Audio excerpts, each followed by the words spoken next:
Capacity ఉండాలి ఆ కంపెనీకి అన్న నిబంధన ఎత్తిపడేసి అందులోని కూడా రోజుకు 4 లక్షల లీటర్లు ఉండాలన్న పరిస్థితి లేదు.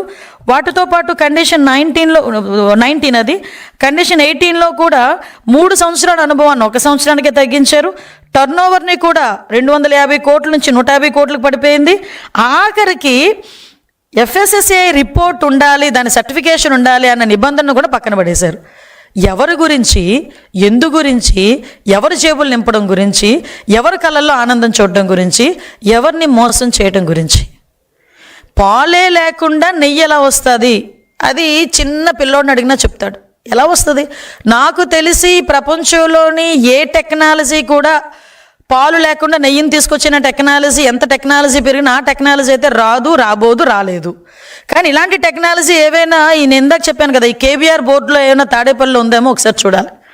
తాడేపల్లి ఏమైనా కొత్త ఫార్ములా ఏమైనా మొదలు పెట్టారేమో, పాలు లేకుండా నెయ్యి తయారు చేసే ఫార్ములా మొదలు పెట్టారు కదా, పామ్ ఆయిల్తో మొదలు పెట్టారు కదా. ఇలా తీసుకొచ్చిన పరిస్థితి కనిపించింది. ఆఖరికండి 2022లో ఒకటి నిబంధన ఉంటుంది, బీటా సిస్టోస్టిరోల్ టెస్ట్ ఒకటి ఉంటుంది. ఆ టెస్ట్ చేయాలి కంపల్సరీ. ఎవరైతే సరఫరా చేస్తున్నారో నెయ్యిని ఆ టెస్ట్ కంపల్సరీ వాళ్ళకు ఉండాలి. ఆ టెస్ట్ నిబంధనని కూడా సడలించేశారు. ధర్మారెడ్డి గారే పెడతారు, ధర్మారెడ్డి గారే తీశారు. ఎందుకోసం తీశారో తెలియదు, ఎవరి కోసం తీశారో తెలియదు, ఎంత దానికి ఖరీదు చేశారో కూడా తెలియదు, ఎవరు జేబులు నింపడానికి చేశారో కూడా తెలియదు. ఎందుకు చేశారని అడిగితే దానికి సమాధానం లేదు.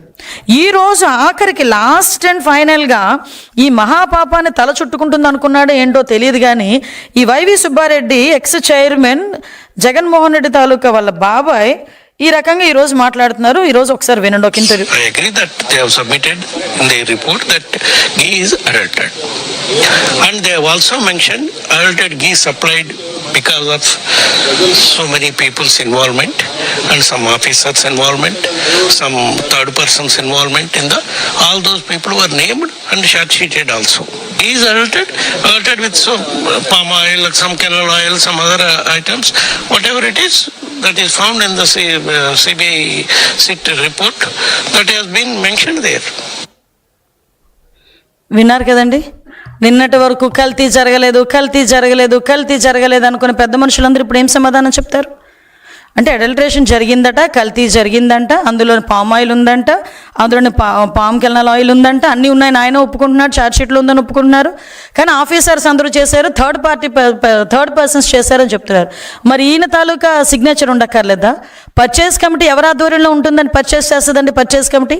పర్చేస్ కమిటీ చైర్మన్ ఆధ్వర్యంలో కూర్చోదా? 2022లోనే అడల్ట్రేషన్ జరిగిందని రిపోర్ట్ ఇచ్చినప్పుడు చైర్మన్గా ఆయన ఏం చేశాడు?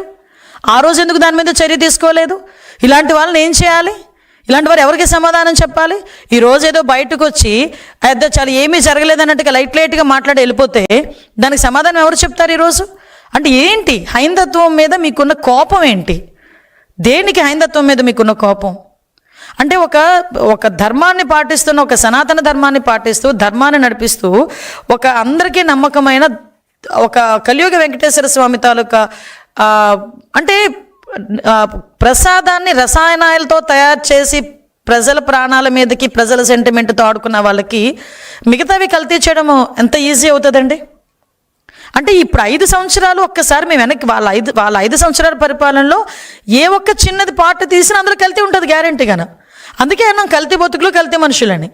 ఈరోజు అలాంటి వాటిలన్నింటినీ మేము అడుగుతుంటే తిరిగి మా మీద ఎదురుదాడి చేస్తూ ఎవడెవడనో పంపించడం, వాడి చేతేమో చంద్రబాబు నాయుడు గారిని, లోకేష్ బాబు గారిని, పవన్ కళ్యాణ్ గారిని తిట్టిస్తే తిరిగి మేము ఏదైనా వాళ్ళని ట్రాఫిక్ అబ్స్ట్రక్ట్ చేసినా ఏదైనా చేసినా మేము కేసులు పెడితే ఆ కేసుల నేపథ్యంలో పరామర్శిస్తున్నానని చెప్పి ఒక 20 కిలోమీటర్లకి 30 కిలోమీటర్లకి కూడా 6 గంటలు 7 గంటలు ట్రాఫిక్ జామ్ చేయటం ఏంటండి ఇది?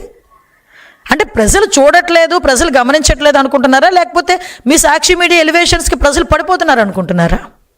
ఒకటి మాత్రం నిజమండి, ఎవరితోనైనా పెట్టుకోవచ్చు కానీ వెంకటేశ్వర స్వామి మాతో మాత్రం పెట్టుకోకూడదు. అది చాలా సందర్భాల్లో వాళ్ళ కుటుంబాల్లో కూడా రుజువైన సంగతి నేను ఈ సందర్భంగా గుర్తు చేస్తున్నా. ఎందుకంటే ఎంతో సెంటిమెంట్ కలిగి సాధారణంగా ఏ దేవుడినైనా ఏ దేవుడి గురించి అయినా మాట్లాడినప్పుడు, మామూలుగా మాట్లాడినా వెంకటేశ్వర స్వామి గురించి మాట్లాడినప్పుడు నిజంగా ఆ దేవదేవుడు అక్కడ వెలుసున్నాడు, అక్కడ మనల్ని చూస్తున్నాడు, మన కోరికలు తీరుస్తున్నాడు అన్న భావన కలుగుతుంది. నేను నిన్ననే నా కాన్షియన్స్లో చాగంటి కోటేశ్వరరావు గారి ప్రవచన ఉపమా వెంకన్న ఆలయంలో పెట్టా. ఆయన అన్నారు, ఆయన ఒక శిల కాదమ్మా, ఆయన అక్కడ మనిషి.